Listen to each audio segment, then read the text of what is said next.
Welcome, family. This is DU's Conversation Series 11. What will it take for this to work? I am your host, Darlene A. Anderson, and we are here with Stephen and Tina King of Complete Chocolate Couples. Welcome to the couch, you guys. Thank you. Thank you. Okay. You guys are regulars to the series. You've been with us quite a few times as we weighed in on different elements of relationships and maintaining healthy ones. Be it Complete Chocolate Couples, I've been a host on the radio show. You guys have been to the series, and we talked a lot about Black love, what it is to maintain successful marriage as a man, as a woman. And I want to weigh in a little bit on that this evening. In addition to that, I want to speak to the both of you as individuals, because I usually have you as a complete package, the Kings. I call them the Wil and Déjà of the NYC, which is a beautiful thing. But I want to know a little bit about what led up to Complete Chocolate Couples. Who is Stephen? Who is Tina? And how do you make your marriage work as individuals and as a complete chocolate couple? All right? So we'll start a little bit with you, Stephen. Can you give us some demographics about yourself? Who is Stephen King? Stephen King is born and raised in Harlem. Okay. Like most of us, a dysfunctional family. My father was an alcoholic. My grandmother was kind of in the house with us. Actually, the only memory I have of my father was when I was about 4 years old and he was arguing with my mother. And it was just kind of a dark memory. And all I could remember was like hitting him in his leg saying, "Leave my mommy alone." So I didn't really have positive role models. I have an older brother who was a drug dealer, Black Spades coming up in the 70s in Harlem. Then my mother married another alcoholic who took to the head with a bat because of all his anger when I was about 11 years old. Okay. So needless to say, growing up, when I started getting into relationships, the only way I knew how to express love was kind of in a violent manner. A lot of yelling. There was a lot of yelling in my house. Yes. You know, and that's how we expressed love. There was food on the table. You know, there was heat. You know, I went to a private school where tuition was paid, but there was a lot of yelling. So that's how love was kind of expressed. So when I grew up, obviously, when I was in relationships, I didn't know how to express my feelings in a productive manner. A lot of yelling. Pretty big cat. Be imposing, like to be intimidating, and my message never got across because people would just automatically kind of get defensive and shut down. And now I'm trying to impose my will, but what I think is right, and it just never worked. It just never really worked. Was this before Tina? Way before Tina. Okay. Okay. Way before Tina. And obviously growing up in Harlem with negative role models. You know, the more women you have, the more street credibility you get. You know, so it wasn't about settling down with one woman and treating her right. It was just about getting everything that you possibly can. Stick and move, stick and move, stick and move. Okay. You know, a lot of harm, a lot of hurt, a lot of lies, just a lot of destruction. Okay. Well, thank you for sharing. Yeah. We're going to fast forward that in a second, but I want to hear what was Tina's upbringing was like. My upbringing, I met my father one time. My only memory of him is running into him in the park, and I was with my aunt, and she yanked me away from him. He had gotten another woman pregnant at the same time as my mom in the same house as my mom. Okay. So, needless to say, my family wanted to keep him away from me. My mom, I, didn't really have my mom, growing up, maybe for about a year, and from there I was taken away from her. So I didn't have my mom or my dad. My, idea of a childhood was pretty much living from house to house, from foster home to foster home, until I was old enough to get 13 years old to get in a relationship with a young man who loved me, who made me feel special. At 13. At 13. Yes, ma'am. So, and the relationship lasts for a very long time. So at least, to me, it was long, about 7 years. Okay. So out of that, I started to feel how a woman is supposed to feel around a man, how that fatherly figure that I was looking for, although we was the same age, I felt like that was the love that I was getting, that I wasn't getting from anyone in my house. Okay. So in any event, not having my parents kind of made me rely on a lot of outside forces, friends. Thank God it was just my boyfriend. Yes. It could have went another way. It could have been multiple men. Definitely. Or guys, just trying to get attention. Yes. So just pretty much trying to rely on everyone else until I felt I was old enough to take care of myself at 17. Yes. And then I've been on my own. Okay, okay. So, and the fact that you are both here today, it means that you have risen above all of those adversities. Yes. So, can you speak to a little, bit to what the stages were of elevation? How did you get out of that? You referenced, and it's funny because the common denominator here is that you both were without fathers for quite some time. And even though you have like male figures in your lives, be it good, bad, and indifferent, you still are here today kind of edifying what it is to be a good husband, a good wife, despite, not having a father in your home and a father in your home. What was some of the transitioning to get to that point? Well, for me, it was my son. I had my son when I was 23, and I guess my paternal instinct kind of took over without my permission. And I always call my son my guardian angel because I was really on a path that was leading nowhere or that led nowhere but either jail or death, street life. And there was something about my son that always allowed me to come home at a decent hour, get up, take him to school, and things of that nature. So being kind of forced into responsibility, because I really didn't care too much about me, it was all about my son at that. That was one of the first steps, just having to take on the responsibility of another human being.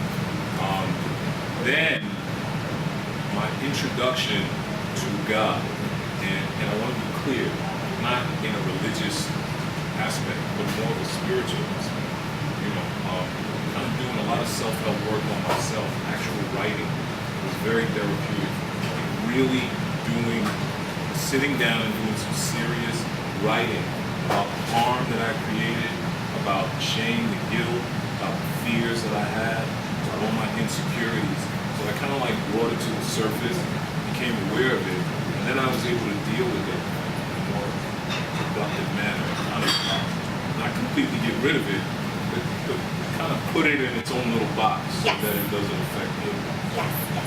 Can you give us an example of that, Stephen? Because you referenced earlier about the shouting, and I definitely come from like the same household, and we just like, I'm like, can you please pass it? Why are you like, I'm not yelling, this is just how I talk. Like, that's just the type of environment that I came from. But I had to learn that, what we did behind closed doors, what was normal to us, wasn't really normal to everyone else. Correct. And I had to learn to modify that. What were some of the things that you did? Like, can you give us an example of something that you knew you had to modify? For example, you said the yelling, the temperament. When did you know that was a problem? When my son started, from a very early age, my son was acting out in school.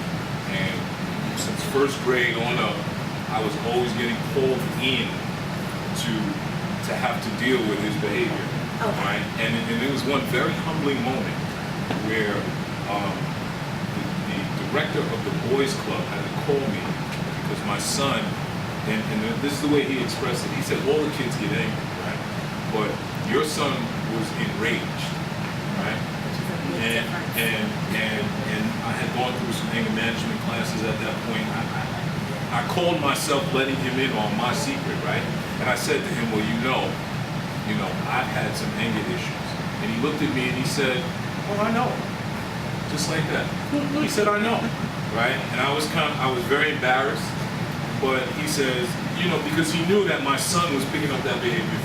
Yes, yes. So I knew at that point that even though I had been through some anger management classes, that I really had to temper it, not so much for me, but for my son, so he wouldn't grow up and repeat the same pattern.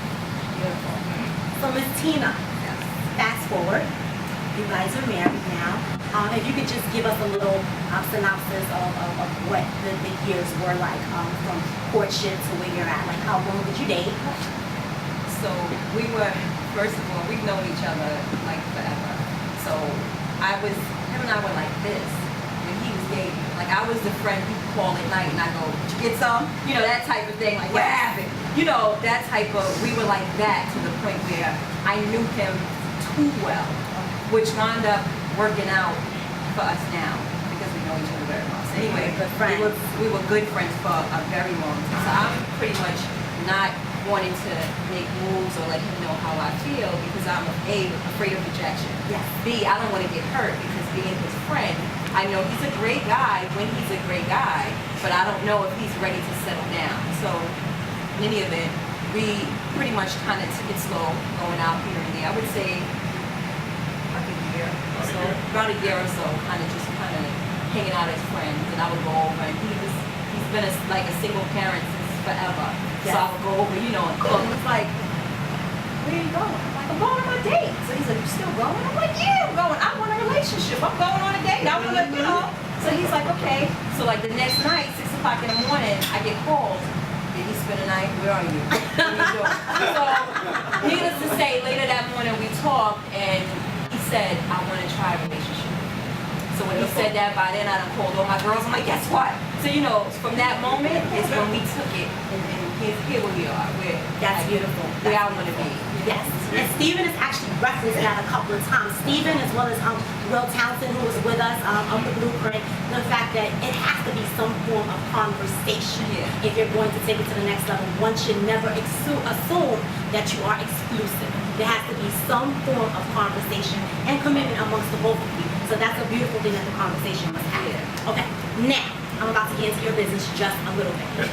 So we know the good stuff of complete chocolate couples. Yes. But we want to know, because in order to maintain healthy relationships, you have to address issues. Correct. What are some of the issues that you face within your marriage? Something that you're comfortable in sharing. A problem and a solution. Juicy. see, what people need to know, right, is that, you know, and thank you for the compliment of Wil and Jacob, right? But we just regular folk. We fight just like everybody else. The only difference is We know how to fight. correct. We do know how to fight because we plan to fight, right? Meaning we've set goals and boundaries. Like, we're not going to do this, we're not going to do that. What has helped our relationship so much is that we treat certain aspects of it like a business. Yes. Right? We have meetings for finances. We have meetings to see where we're at, and when we're not on course, we plan and set goals. That's what helps us. So it's not just a free-for-all when we get into something. You know, at least we can reference kind of, you know, the rules that we set. And we're not always perfect with them. We don't, oh, by the way, not supposed to curse, you know. You know? Exactly. But at least there's some sense of guidelines that we try to adhere to, you know. Definitely. And it's just some effort that we put into it, you know, so that the relationship doesn't get stagnant. There are times when, you know, she's not feeling me, I'm not feeling her. We kind of feel disconnected, and we'll say to each other, we need to sit down, find out where we're at, you know, and talk about it. And what we've learned to do, especially what I've learned to do, is not let my emotion speak for me.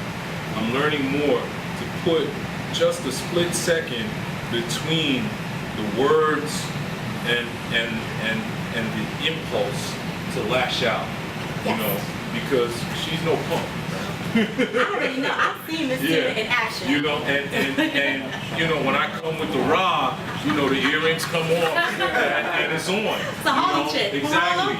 But the result is we get nowhere. Yes. Right? So, you know, I'm always thinking about what do I want? Like, what's the outcome that I want to get? You know? And the outcome is obviously peace, because if she's not happy, I'm not going to be happy. Right? How long do you think that one should stay angry or both should stay angry?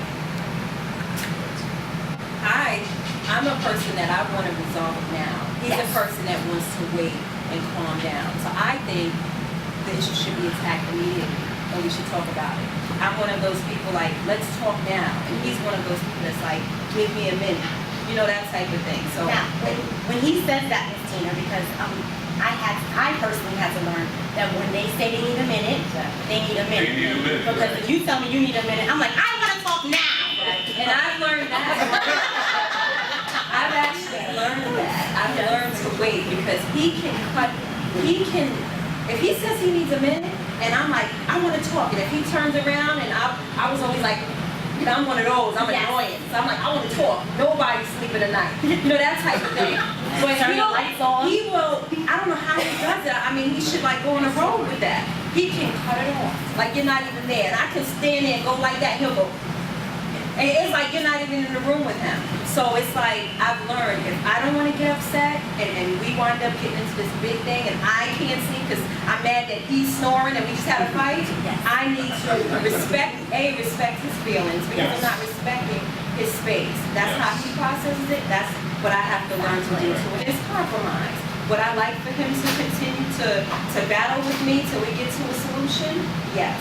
But I know that it's not what he wants. So it's compromise. So I've learned the hard way to do that. So I'm like, you hear me talking to you? And he's like, you don't hear nothing. Thank you for sharing. So Stephen, what is the zone out process? Because I've actually experienced that. And it pisses me off even more when I'm going off and you're able to zone out like I'm invisible. How do you do that? It's twofold. Again, from some work being done, I realized that I need to come down. I'm very passionate and very emotional, and my emotion takes over my words. So I need to like calm down, process, so my words don't come out in an abusive manner. Yes. But also, the flip side is that it hurts the hell out of her, right? Yes. And I kind of get off on knowing that. That's the first time she's hearing this, right? Viewers at home, cutting up clothes and yelling and screaming is not going to get So I found a way to like get her without the rah-rah, you know? Thank you for sharing. Thank you for allowing us to explore your lives a little bit more. You can find Stephen and Tina at Complete Chocolate Couples via Facebook, via Meetup, via Twitter. If you just Google Complete Chocolate Couples, everything will come up. Thank you so much again for joining the conversation. As always, it's a pleasure. Much continued success to both of you. Well, stay tuned, viewers at home. We have more for DU's Conversation Series 11. What will it take for this to work?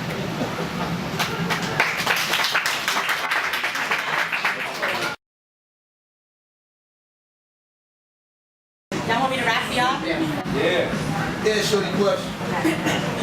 All right, don't judge me, okay? Okay, right. Yeah, I need, who could do a beat? Who could do a beat? Yeah, see, come on, see. All right, let me see. My sister's gonna kill me. I'm a new girl rapper, the youngest is here. You don't need to like me, what you better fear? Cause I'm flexing out high, my rounds are fly, and I can't be stopped, so don't even try. If you don't know my name just quite yet, I'm about to say it is Shorty Quest what? Shorty Quest what? Shorty Quest.